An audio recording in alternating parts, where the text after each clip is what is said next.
దగ్గర చాలా వరకి ఈ విషయాలు అంటే ఈ గత పాలనలో అంటే గత 5 సంవత్సరాల్లో ఏవైతే జరిగాయి, ఏంటి అనేది తన దగ్గర ఇన్ఫర్మేషన్ ఉందని జెప్పేసి తను అనేక ఛానెల్స్‌లలో అయితే ఇంటర్వ్యూస్ ఇస్తున్నారు. అయితే ఈరోజు మరి ఈ మనకు కూడా తన దగ్గర ఉన్న ఒక సమాచారాన్ని మనకు తెలియజేయడానికి ఈరోజైతే మనకి జూమ్ కాల్‌లో అయితే వచ్చారు. సో, తనెవరో కాదు మన జడ్జి రామకృష్ణ గారు. నమస్కారం సార్.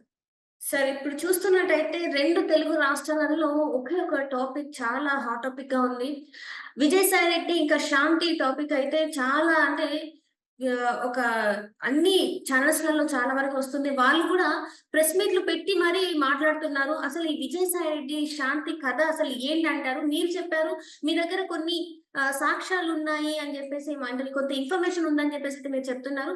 ఎలాంటి ఇన్ఫర్మేషన్ మీ దగ్గర ఉంది సార్ అసలు? హ్మ్. సమాజంలో ప్రతి ఒక్కటి పబ్లిక్ అయినప్పుడు, నువ్వు మాట్లాడే ప్రతి మాటకు సమాధానం చెప్పేవాళ్ళు పబ్లికే.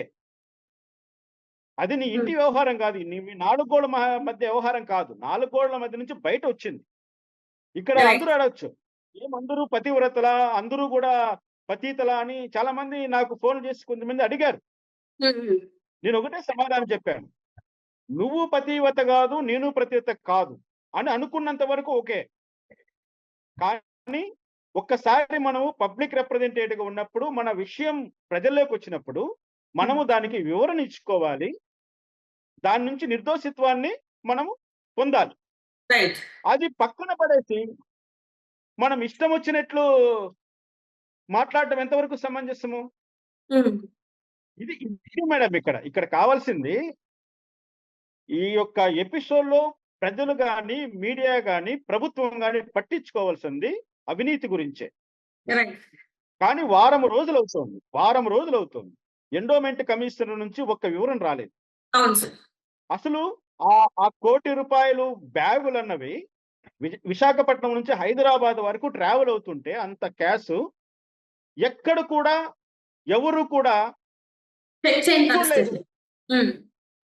ఎక్కడ ఎవరు చూడలేదండి. ఇన్ని ఒకటి చెప్తున్నానండి.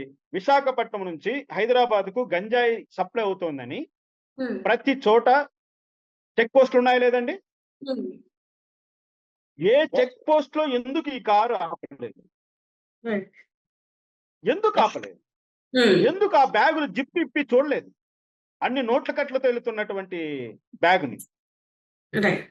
చిన్న ప్రయాణికుడు బస్సులో వెళ్తుంటే అండి మేము, మా బ్యాగులన్నీ పైనుంచి దించేసి, ఆ జిప్ తీసి, ఈ జిప్ తీసి పోలీసు వాళ్ళు అంత హంగామా చేసి చెక్ చేస్తారే మా కార్‌లన్నీ ఆపి. మరి ఈ కార్‌లో కోట్ల రూపాయల సంచులు వెళ్తుంటే, ఆ విధంగా ఎన్ని గంజాయి కట్టల్ని హైదరాబాద్ సప్లై చేసుంటారు ఈ వైసీపీ నాయకులు హ్మ్. వైజాగ్ నుంచి? మరి ఇవన్నీ కూడా లాచెస్ కాదా? ల్యాప్స్ కాదా? On the part of the government, అవును sir. On the part of the police, on the part hmm. Of the vigilance. వీటన్నిటికి సమాధానం చెప్పాల్సిన బాధ్యత ఉందా లేదా? ఖచ్చితంగా. మరి ఇప్పుడు ఒకటే అండి. ఎక్కడైనా నేరం జరిగిందన్న మాట వార్తల్లోకొచ్చినా సీఆర్‌పీసీ ప్రకారం హ్మ్. కోర్టులు గూడా సుమోటోతో తీసుకోవచ్చు. హ్మ్. పేపర్ క్లిప్పింగ్ పక్కన పెట్టుకొని. పోలీస్ ఆఫీసర్ గూడా ఆ జ్యూరిడిక్షన్‌లో ఉన్నటువంటి పోలీస్ ఆఫీసర్ గూడా సుమోటోతో తీసుకోవచ్చు. ఇక్కడ 2 స్టేట్‌లు ఇన్వాల్వ్ అయ్యాయి. హ్మ్. తెలంగాణ, ఆంధ్రప్రదేశ్. అవును సార్. 2 స్టేట్‌కి సంబంధించిన పోలీస్ ఆఫీసర్‌లు ఇన్వాల్వ్ అయ్యి ఉన్నారు. ఏ పోలీస్ ఆఫీసర్ కట్టకూడదండి ఒక కేసు? Zero FIR. హ్మ్. పోలీస్ ఇన్వెస్టిగేషన్ స్టార్ట్ అయిందంటే కొన్ని ప్రశ్నలకు సమాధానాలు దొరుకుతాయి గదా! రైట్. కానీ ఇంతవరకు అటువంటి ఒక మూవ్ జరుగుతోందని గాని, ఏదైనా ఒక సంకేతం గూడా ఇంతవరకు మాకు రావట్లేదు. హ్మ్. ఇది ఇప్పుడు మనం బాధపడవలసిన అంశం. అంటే వైసీపీ గవర్నమెంటే రన్ అవుతోందా? హ్మ్. కూటమి ప్రభుత్వం పనిచేస్తోందా? ఎందుకు తాత్పర్యం చేస్తున్నారు? హ్మ్. విజయసాయి రెడ్డి ఎంపీ తెలుగుదేశం పార్టీ ఎంపీనా? హ్మ్. జనసేన ఎంపీనా? బీజేపీ ఎంపీనా? ఓడిపోయిన వైఎస్ఆర్‌సీపీ ఎంపీనా? హ్మ్. ఎందుకు అతనికి అంత ప్రిఫరెన్స్ ఇస్తున్నారు?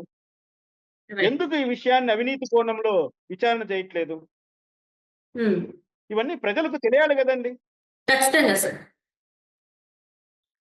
అది ఇది ఇప్పటివరకు అంటే ఇది ఇప్పుడే తేలుస్తదా? అంటే దీంట్లో ఒక కొలిక్కి వస్తదా? రాదా? అనేది ఇంకా టైం పట్టుద్దా? అసలు ఎలా ఉంటది సార్?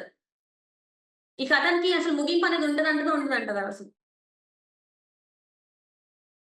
ఈ కథకి ముగింపు కాదు కదా! ప్రారంభమే కాలేదు. ప్రారంభమే కాలేదు. ఇంక ముగింపు ఎక్కడి నుంచి వస్తది? హ్మ్. ఇక్కడ ప్రారంభం అన్నది ఏ రూపంలో ప్రారంభమవుతుందో చూడాలి. ఇక్కడ రైట్ ప్రెస్ సార్. మీట్‌లు పెట్టుకున్న భార్యాభర్తలా?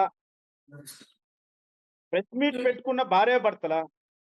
లేకపోతే మధ్యలోకొచ్చినటువంటి విజయసాయి రెడ్డి, సుభాష్ రెడ్డా? హ్మ్. ఒకటి గమనించాలి. నేను మదన్ మోహన్‌ని కూడా ఒక క్వెషన్ అడగదలుచుకున్నా. Right sir. మీరు కోరుకుంటున్నదేంటి? ఈ బిడ్డకు తండ్రి ఎవరో తేలాలని మీరు కోరుకుంటున్నారు. హ్మ్. నా బిడ్డ కాదు అని మీరు కోరుకుంటున్నారు. ఆ ప్రశ్న ఎక్కడ? ఎవరినేయాలి? హ్మ్. మరి ఎందుకు ఆయన మీడియా రూపంలో ఈ విధమైనటువంటి ఒక క్రియేట్ చేశారు? ఎవరిని టార్గెట్ చేసి చేశారు? ఎవరిని ఇరుక్కున పెట్టాలని ప్రయత్నం చేశారు? నీ బిడ్డ నువ్వు తండ్రి కాదని ఆమె చెప్పేసింది. హ్మ్. నువ్వు తండ్రివి కాదయ్యా! నీకు పుట్టలేదని ఆమె చెప్పేసింది. ఇంక హ్మ్. తేల్చాల్సిందేముందక్కడ? విజయసాయి రెడ్డికి పుట్టిన బిడ్డ అని నువ్వు తేల్చాలనుకున్నావనుకో, నువ్వు క్రిమినల్ కేసేసుకోవాలి. హ్మ్. నేను లేనప్పుడు నా భార్యతో అక్రమ సంబంధం పెట్టుకున్నటువంటి విజయసాయి రెడ్డి అడల్టరీ కింద ఐపీసీ సెక్షన్స్ ఉన్నాయి. ఇండియన్ పీనల్ కోడ్ ఉంది. ఇండియన్ పీనల్ కోడ్ ప్రకారము నువ్వు కోర్టును ఆశ్రయించాలి. కోర్టులో పిటిషన్ యేసుకున్న తర్వాత మీడియాకి రావాలి. Right sir. కోర్టును అప్రోచ్ కాకనే ఇప్పుడు మీడియాకొచ్చావు. ఇక్కడ లీగల్‌గా చాలా ఇబ్బందులొస్తాయి. హ్మ్. ఏంటి? ఇప్పుడు ఆయన మీడియా సమావేశం పెట్టి కోర్టు మెట్లెక్కాడనుకోండి. ఇది హ్మ్. ఆల్రెడీ పబ్లిక్ డొమైన్‌లో ఉంది కాబట్టి, కోర్టులో విచారణ ఎలా జరుగుతది?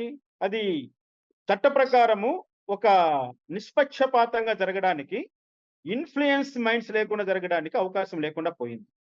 హ్మ్. దీన్ని బేస్ చేసుకొని జిల్లా కోర్టు నుంచి హైకోర్టు, హైకోర్టు నుంచి సుప్రీం కోర్టు వరకు రకరకాలైనటువంటి అభిప్రాయాలు జడ్జిలు వ్యక్తపరుస్తారు. Right sir. అటువంటప్పుడు ఆ కేసులను కొట్టివేయబడతాయి గానీ, ఆ కోర్టులో శిక్ష వేసేయడానికి అవకాశాలు చాలా వరకు తగ్గిపోతాయి. హ్మ్. విజయసాయి రెడ్డి తప్పించుకోవడానికి కూడా ఇది ఒక మార్గం అవుతాది. Right sir. అంటే ఇప్పుడు లా చదువుకున్నారు ఆయన. నేను గోల్డ్ మెడలిస్ట్ అంటున్నాడండి లాలో. హ్మ్. నేను లా చదివానండి. నేను లాలో గోల్డ్ మెడలిస్ట్ అంటున్నటువంటి ఒక వ్యక్తి ఏ విధంగా చట్టాన్ని అమలులోకి తీసుకురావాలి? ఏ విధంగా కంప్లెయింట్‌ను ప్రాసెస్ చేయాలి? ఏ విధంగా ఈ సమస్యకు పరిష్కారం కోర్టు ద్వారా తెచ్చుకోవాలనే విషయాన్ని పూర్తిగా పక్కన బెట్టి, మీడియా ట్రయల్ చేయడానికి, మీడియాలో విచారణను చేయడానికి, మీడియాలో జడ్జీలను కూర్చోబెట్టి తీర్పులు చెప్పే విధంగా, ఈరోజు మీరు నేను దీన్ని డిసైడ్ చేసే విధంగా, ఈరోజు ఈ విధంగా తీసుకొచ్చారు. రైట్ కానీ సార్. ఇందులో వాళ్ళ ఉద్దేశ్యం కూడా, ఆ ఉద్దేశాన్ని కూడా ప్రజలు గమనించాలి. శిక్ష పడాలి విజయసాయిరెడ్డి తప్పు చేసినాడు అనుకుంటే, ఆ శిక్ష పడే విధంగా ఒక ప్రణాళికను కూడా మనం ముందుకు తీసుకెళ్ళాలి. కానీ రైట్. విజయసాయిరెడ్డికి శిక్ష పడే విధంగా లేకుండా పోతుంది. Right sir. విజయసాయిరెడ్డి ఈజీగా తప్పించుకోవడానికి అవకాశం ఉంది. హ్మ్. ఇంకా అంటే ఈ కథకి ఇప్పుడు మీరు చెప్పినట్టు ఇంకా ఇప్పుడే స్టార్ట్ అయింది కాబట్టి ముగింపు అనేది ఎప్పుడు ఉంటదో మనకు తెలీదు కాబట్టి దీన్ని ఇంకా ముందుకు తీసుకెళ్ళాలి అంటే దీంట్లో కరెక్ట్ అయిన విచారణ జరగాలని చెప్పేసి కోరుకుంటున్నాను. So thank you so much sir. మీరు మాతో పాటు జూమ్ కాల్ వచ్చినందుకు ధన్యవాదాలు sir. Thank you. Thank you.